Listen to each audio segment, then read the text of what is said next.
Bismillahirrahmanirrahim. Assalamualaikum warahmatullahi wabarakatuh. Anak-anak kelas 2 SDIT Al-Anis yang saya sayangi, pada pagi hari ini kita akan belajar tentang sejarah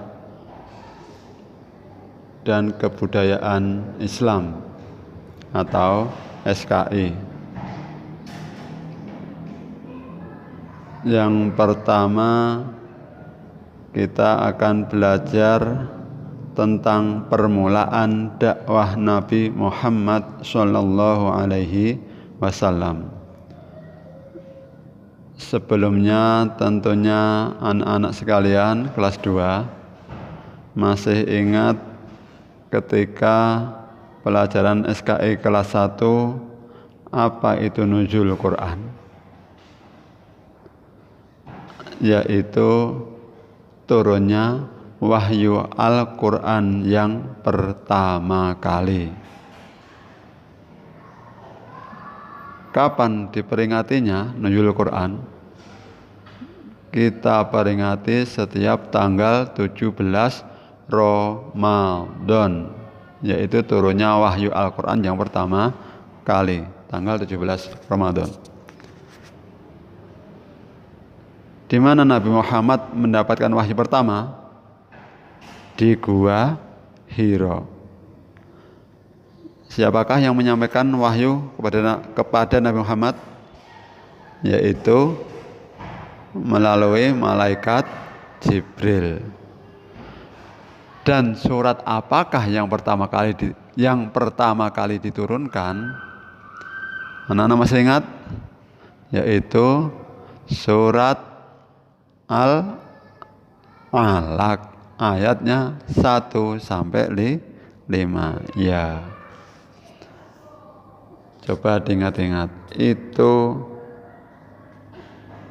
peristiwa nuzulul Quran, yaitu turunnya wahyu Al-Quran yang pertama kali.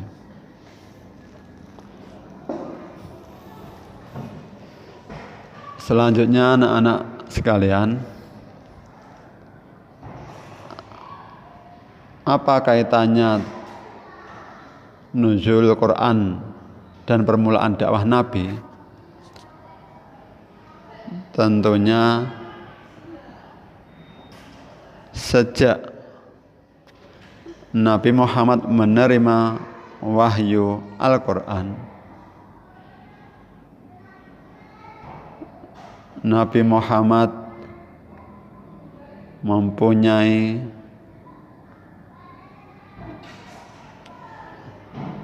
misi besar, yaitu tugas yang berat untuk menyampaikan agama Islam kepada umatnya. Dari sinilah permulaan dakwah Nabi Muhammad SAW dimulai. Apa itu dakwah? Pengertian dakwah adalah penyebaran atau penyiaran agama Islam dengan mengajak manusia untuk menyembah Allah semata. Sekali lagi, dakwah adalah penyebaran atau penyiaran agama Islam dengan mengajak manusia untuk menyembah Allah semata. Dan Nabi Muhammad memutuskan untuk mulai berdakwah setelah mendapatkan wahyu yang kedua. Ingat-ingat, kalau tadi nuzul Quran, wahyu yang pertama kali diturunkan, yaitu ayat atau surat Al-Alaq ayat 1 sampai 5. Sekarang Nabi mulai berdakwah setelah mendapatkan wahyu yang kedua, yakni surat Al-Mudaththir ayatnya 1 sampai 7. Ya, ingat-ingat, Al-Mudaththir ayat 1 sampai 7. Bedakan wahyu yang pertama dan wahyu yang kedua. Nabi mulai dakwah yaitu setelah turunnya wahyu yang kedua. Ya, wahyu yang 2. Al-Mudaththir 1 sampai 7. Ya ayyuhal mudaththir qum fa'anzir wa rabbaka fakabbir wa thiyabaka fatahhir warrujza fahjur wala tamnun tastakbir wa li rabbika fasbir. Yang artinya, hai orang yang berselimut, bangunlah, lalu berilah peringatan, dan Tuhanmu agungkanlah, dan pakaianmu bersihkanlah, dan perbuatan dosa tinggalkanlah, dan janganlah kamu memberi dengan maksud memperoleh balasan yang lebih banyak, dan untuk memenuhi perintah Tuhanmu bersabarlah. Anak-anak sekalian, wahyu yang kedua memerintahkan Nabi Muhammad untuk berdakwah dengan mendapatkan dukungan dari sang istri siapa? Siti Khadijah. Nabi Muhammad memulainya dari kerabat-kerabat terdekat. Nabi Muhammad dalam berdakwah yaitu dilakukan dengan 2 cara. Yang pertama, dakwah secara sir, yaitu dakwah yang dilakukan secara sembunyi-sembunyi. Dan yang kedua, dakwah secara jahar, dakwah yang dilakukan secara terang-terangan. Ya, kebalikan. Yang pertama sembunyi-sembunyi, yang kedua terang-terangan. Anak-anak sekalian, kita kembali pada wahyu yang kedua tadi, yaitu surat Al-Mudaththir ayat 1 sampai 7. Yaitu Allah memerintahkan Nabi Muhammad untuk mulai berdakwah. Sekali lagi, Nabi Muhammad mulai berdakwah setelah turunnya wahyu yang kedua, yaitu surat Al-Mudaththir ayat 1 sampai 7. Setelah perenungan pada masa khalwat di Gua Hira dan turunnya wahyu dari Allah melalui malaikat Jibril, Nabi Muhammad sadar bahwa dirinya adalah utusan Allah untuk manusia akhir zaman. Namun dakwahnya masih terbatas pada keluarga dan kerabat-kerabat terdekat secara sembunyi-sembunyi. Siapakah di antara orang-orang yang menerima dakwah Nabi? Mereka merupakan orang-orang yang mengenal betul kejujuran dan ketulusan Nabi Muhammad Shallallahu Alaihi Wasallam, seperti istrinya yaitu Siti Khadijah, menjadi orang yang pertama yang meyakini Allah dan Muhammad Rasulullah Shallallahu Alaihi Wasallam. Selanjutnya ada orang-orang yang pertama masuk agama Islam yang kita kenal dengan sebutan as-sabiqunal awwalun. Sekali lagi, orang-orang yang pertama masuk agama Islam disebut as-sabiqunal awwalun. Di antaranya mereka adalah yang pertama tadi Siti Khadijah, yang tiada lain adalah istri, yaitu Ahlul Bait. Ada Ali bin Abi Thalib, saudara sepupu Ahlul Bait. Zaid bin Harithah, anak angkat juga Ahlul Bait. Ummu Aiman, pengasuh Ahlul Bait juga. Ada lagi Abu Bakar, sahabat. Ada Utsman bin Affan, sahabat. Zubair bin Awam, sahabat. Abdurrahman bin Auf, sahabat. Sa'ad bin Abi Waqqas, sahabat. Talhah bin Ubaidillah, sahabat. Bilal juga sahabat yang sebelumnya seorang budak, dan Arqam bin Abil Arqam juga sahabat, dan lain-lainnya. Ini diantara mereka orang-orang yang pertama kali masuk agama Islam, yang tadi disebut apa? As-sabiqunal awwalun. Ketika jumlah pengikut Nabi telah mencapai sekitar 30-an orang, Nabi Muhammad mencari tempat untuk bisa membina keimanan mereka. Tentunya ini tadi dalam rangka dakwah secara sir atau sembunyi-sembunyi. Di mana tempatnya? Yaitu tempat yang dipakai adalah rumah Arqam bin Abil Arqam, sahabat Nabi tadi, Arqam bin Abil Arqam. Sejak saat itu orang yang beriman kepada Allah dan Rasulullah semakin bertambah, terutama dari kalangan orang fakir, budak, dan masyarakat Quraisy biasa yang tidak memiliki kedudukan dan pengaruh. Mereka lebih cepat menerima dakwah yang disampaikan Nabi karena ajaran Islam yang disampaikan Nabi sangat menghargai persamaan hak antara miskin dan kaya, antara bangsawan dan rakyat jelata, antara majikan dan budak, yang kuat dan lemah. Semua sama di mata Allah, yang membedakan adalah imannya.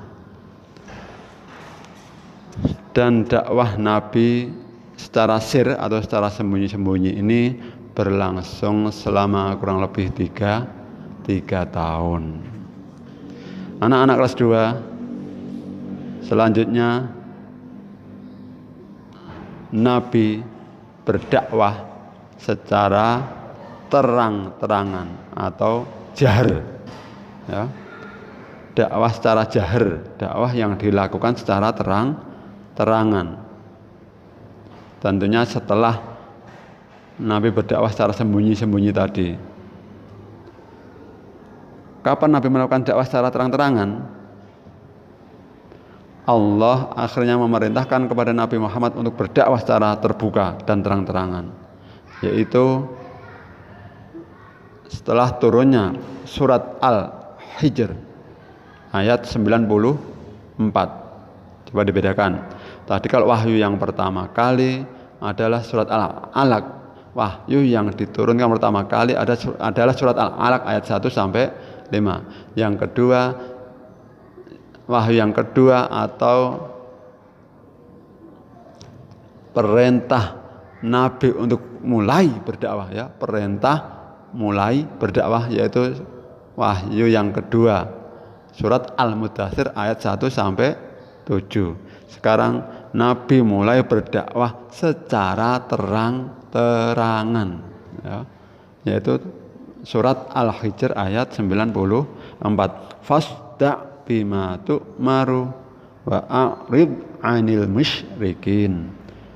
Maka sampaikanlah olehmu secara terang-terangan segala apa yang diperintahkan kepadamu, dan berpalinglah dari orang-orang yang musyrik. Quran surat Al-Hijr ayat 94.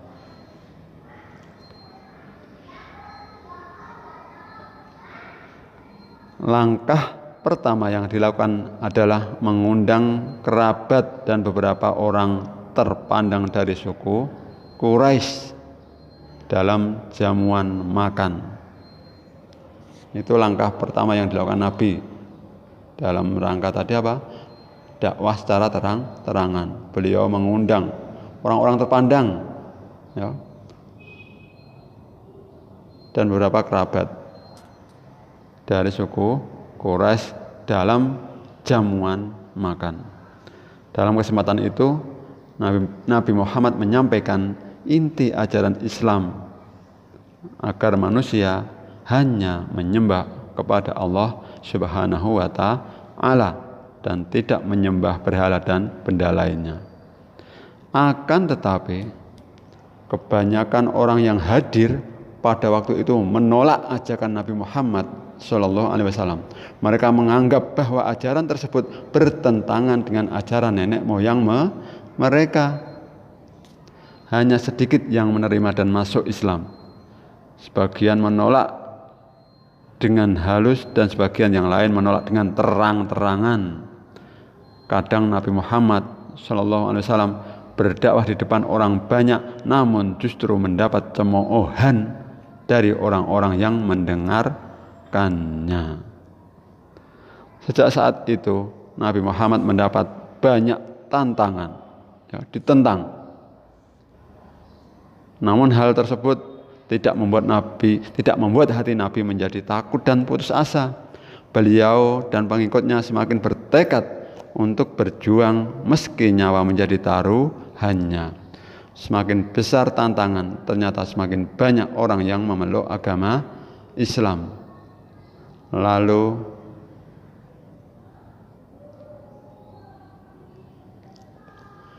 sebenarnya apa isi dakwah yang disampaikan Nabi Muhammad?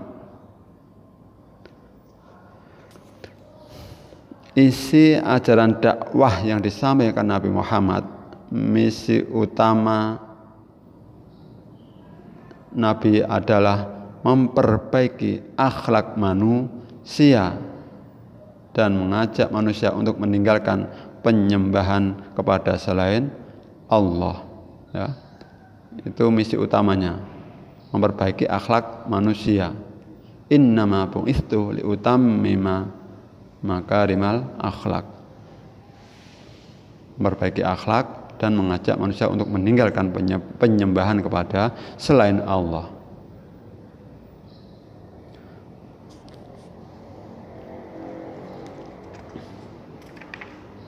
Anak-anak sekalian,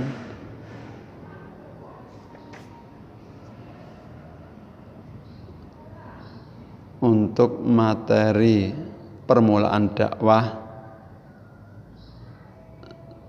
sementara hanya ini yang bisa Pak Ais sampaikan. Semoga ada manfaatnya. Wassalamualaikum warahmatullahi wabarakatuh.